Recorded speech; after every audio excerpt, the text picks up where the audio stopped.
Contrastes con Mitzi Cordero. Y es que es un tema bien complejo y por eso es que nos acercamos a quienes son expertos en la materia. En esta ocasión agradecemos en este espacio de Contrastes a Luis Jorge Díaz Treviño. Él es capitán de altura de la Marina Mercante y que tiene este pulso de lo que ocurre allí en los puertos. Gracias, Luis Jorge, por estar con nosotros con el auditorio de Mega Noticias.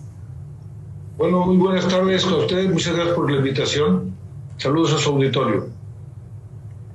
Gracias. Bueno, pues lo que hemos venido señalando y poniendo sobre la mesa, ver los puertos son pieza fundamental, son parte de los pilares económicos de este país y mucho radica, pues obviamente en las mercancías, radica en la recaudación de impuestos, pero también del objetivo que tienen muchos grupos criminales, y nos vamos a ir por partes si me lo permite, pero para poder tener este contexto mucho más claro, ¿cuál es la importancia de los puertos en nuestro país?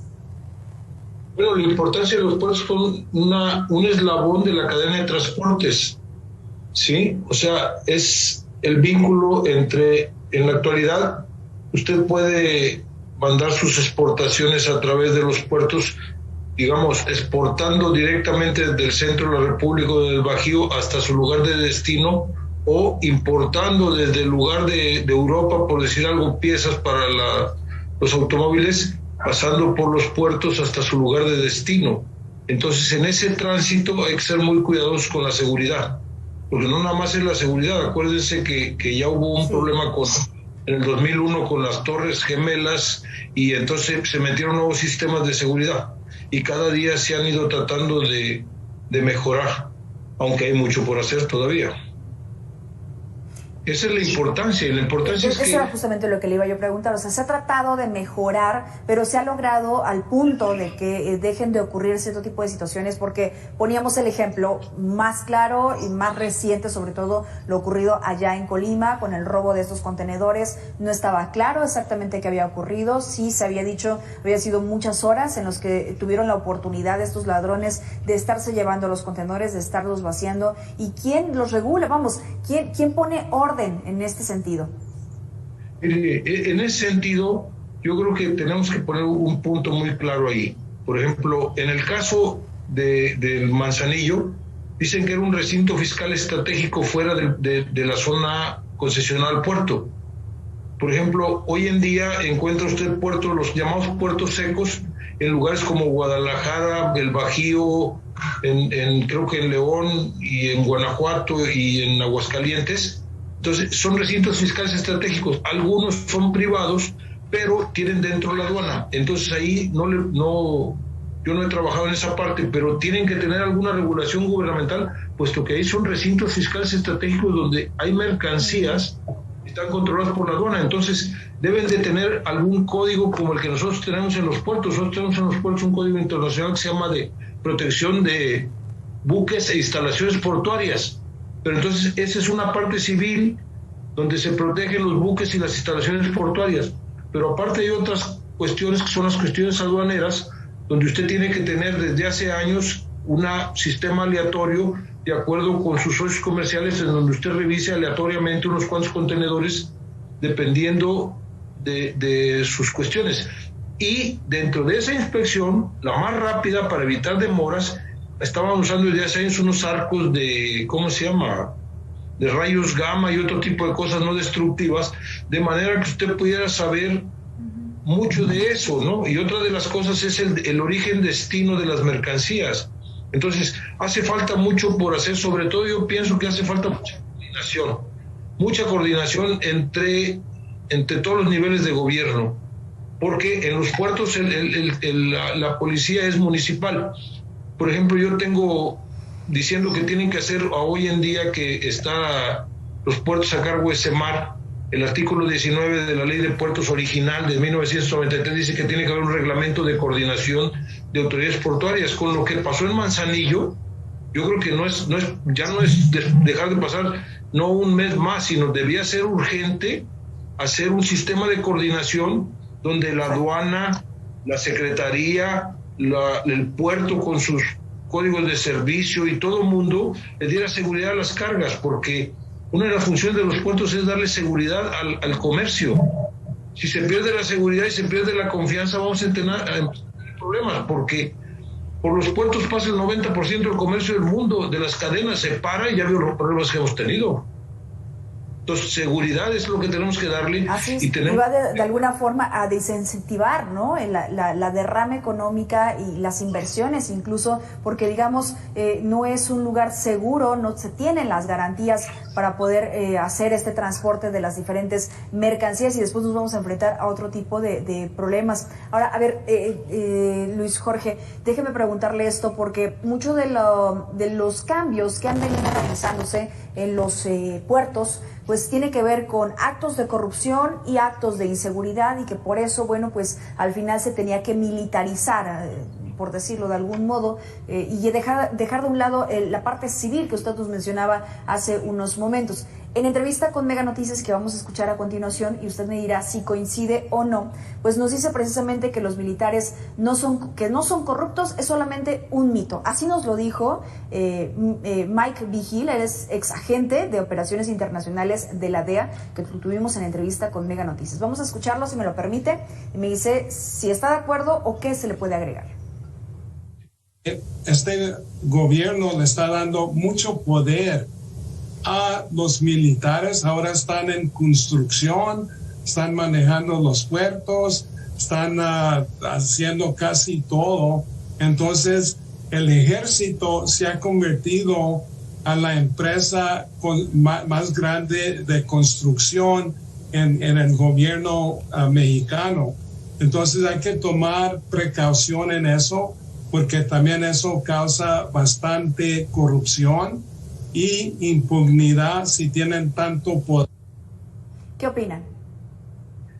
Ese es un problema de posible corrupción, y entonces en eso entraría los órganos de control interno de las secretarías, que tendrían que estar a cargo de los titulares de esas secretarías, los OIC que les dicen ellos de la Secretaría de Función Pública y de las secretarías, ¿sí? Pero yo también le veo otro asunto ahí, que es la eficiencia. Los puertos mexicanos de 1993 a la fecha es eficiencia y eficacia. La corrupción se debe combatir, pero también es parte de que no, ¿cómo le diré? No tenemos un sistema como en Europa donde haya administradores portuarios competentes, o sea, administradores que tengan una experiencia de 3 a 5 años y después hagan algunos estudios y se regresen a trabajar hasta que administren puertos. Igual autoridades, ahí en Europa se usa autoridades portuarias competentes. ¿Y qué es eso? Competente no es que sea que yo compita con usted, no, competente es que usted la certifique a alguien que tiene la capacidad y los conocimientos para efectuar su trabajo de una manera competente, en beneficio de las personas que la empleen. Entonces, profesionalizarlo, ¿no? Eso de la corrupción sí, pero eso tiene que ser un problema interno del gobierno federal con los órganos internos de control, como nosotros los privados tenemos nuestras contralorías. Las contralorías son para vigilar a que la gente cumpla con las normas. Igual acá, nada más que yo pienso que no están bien organizados, y entonces entre un gobierno y otro cambian todo, y como, o sea, ¿por qué se fomenta la corrupción? Porque cambian, y la verdad es que no todo, como yo les trato de explicar de que no es un negocio que se aprenda pronto. Yo voy a cumplir 50 años y cada rato le están cambiando las reglas. Ahora hay que entrar con casco, con marcas, con ¿cómo se llama? Con de esos chalecos reflejantes, con zapatos de ¿cómo se llama? De casquillo de protección, y si tiene alguna otra cosa tiene que entrar con overall para que distingan qué clase de trabajadores, con letreros, y ahora están haciendo otras cosas. Pero entonces esa es una cosa. Y otra cosa es que el puerto sea seguro, y para que el puerto sea seguro, usted tiene que tener gentes competentes, como las tenemos, por ejemplo, una de las que ha funcionado decorosamente es el de las plagas, esas animales, ahorita no, de Zagarpa, para controlar que entren plagas al país y que salgan plagas del país. ¿Por qué? Porque tienen que tener una calificación agropecuaria o veterinaria para poder certificar que esas cargas. Entonces hace falta profesionalizar, en mi opinión personal, después de tantos años de estar aquí, profesionalizar los servicios para garantizar que haya seguridad, pero seguridad Para dar seguridad no es nada más militares, porque hay seguridad pública, seguridad nacional y seguridad interior. Las dos, la primera y la última le corresponden a los militares, y la de seguridad pública le corresponde a los civiles, que son las 3 autoridades del gobierno. Entonces, eso es lo que hace falta. Pero sí se genera, pero sí usted puede controlar cualquier funcionario público a través del órgano interno de control. Yo creo, yo sí, eso es lo que no solamente la seguridad, como usted decía, radique en los cascos, radique en estas botas, ¿no? Con casquillo y demás, ¿no? Es más allá, es mucho más complejo y requiere inteligencia también dentro de esta misma estrategia. Oiga, Luis Jorge, también déjeme plantearle este otro. El corredor interoceánico del Istmo de Tehuantepec es un proyecto, según nos lo dijo Octavio Arellano, consultor portuario, es un proyecto viejo que no ha alcanzado a consolidarse. Me lo permite, vamos a escucharlo y vemos si usted opina lo mismo o lo contrario. La idea original de este proyecto pues es poder manejar carga de Asia hacia Estados Unidos, ¿no? La costa este y lo que es el Golfo, los puertos del Golfo de Estados Unidos. Ese fue el propósito inicial para generar una infraestructura de cierto tamaño, de cierta escala. El proyecto en realidad es mucho más viejo, ¿no? Con la idea de generar puertos industriales a ambos extremos y de generar, digamos, una conexión ágil entre los dos océanos.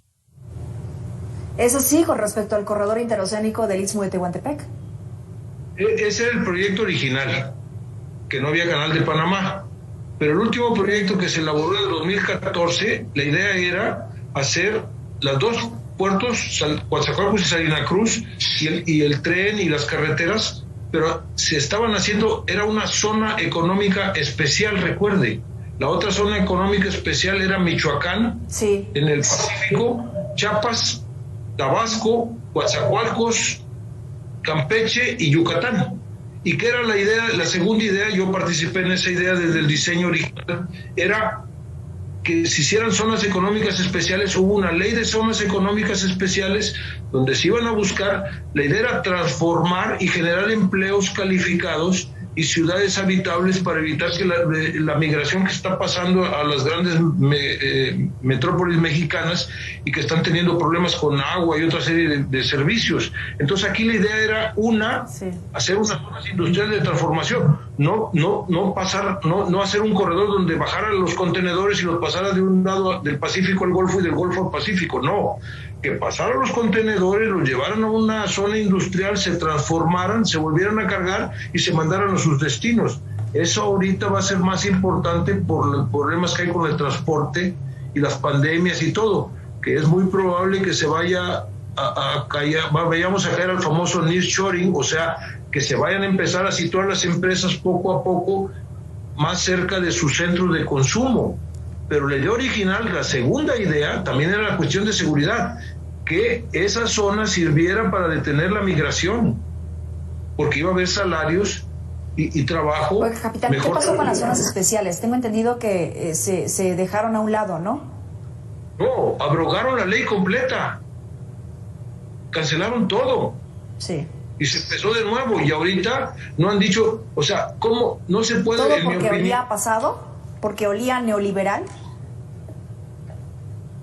Pues es una teoría a lo mejor neoliberal o liberal, pero yo pregunto, tenemos que convivir por la sencilla razón de que los puertos mexicanos de 1993 a la fecha han requerido 7 pesos privados por 3 públicos. Entonces, si los privados le caen bien a uno o no, los necesito si quiero crecer. Y en Veracruz en la ampliación está un poquito más complicado, está 8-2. El gobierno puso 2 pesos y los privados 8. Entonces, no los puedo, o sea, a lo mejor si soy neoliberal o no soy neoliberal, y lo que habría que ver es que se generaran mejores empleos y más remunerados para que hubiera una derrama. y analizar el punto de vista no sobre los inversionistas, sino sobre la derrama de los trabajadores y toda la cadena de derrama. Son 8-2 y 7-3. No, tenemos que coexistir o no crecemos. Pongámonos de acuerdo nada más o no. Eso es mi punto de vista después de tantos años de estar... Totalmente, si el objetivo es que las personas se queden, que no emigren, que tengan estabilidad, que tengan esta palabra que ha sido muy famosa en los últimos años, bienestar, pues precisamente hay que irlo generando así a través de la economía. Bien, por otra parte, capitán, ¿qué ha pasado también con esta situación que se ha presentado en los últimos tiempos de la crisis de contenedores? ¿Todavía estamos en medio de esta situación? ¿Está pasando algo así en nuestro país? Bueno, hay un poco de problemas en el mundo. El problema es, estamos tan globalizados que, por ejemplo, se para algo en otro lugar y no llegan los contenedores a México y se puede tener una cadena de producción. Porque recordemos que los carros se hacen por las múltiples, o sea, piezas mexicanas, piezas hechas en otro lado, se ensamblan en México y se exportan, dependiendo de los tratados que tenemos. Entonces, imagínense si tiene que recibir acero de Corea y se le acaban los contenedores donde viene el acero para las laminadoras mexicanas, entonces se detiene la producción. Yo no sé si usted ha observado en las ventas de automóviles que estaban vacías y ahora compran un automóvil y dice, oiga, tengo automóviles, pero la pantalla es menor calidad. ¿Por qué? Porque no llegó la pantalla. O sea, porque la pantalla viene de un lado y viene del otro. Hace años que, por ejemplo, le preguntaba ayer a alguien, ¿ensambla usted en Querétaro una pieza y luego iban a poner otra pieza de aviación en Yucatán y luego de ahí le iban a mandar a algún lugar de Texas donde le dan ciertas cosas para seguridad y ya está? Entonces imagínese, Querétaro, Yucatán y Texas. ¿Y el contenedor?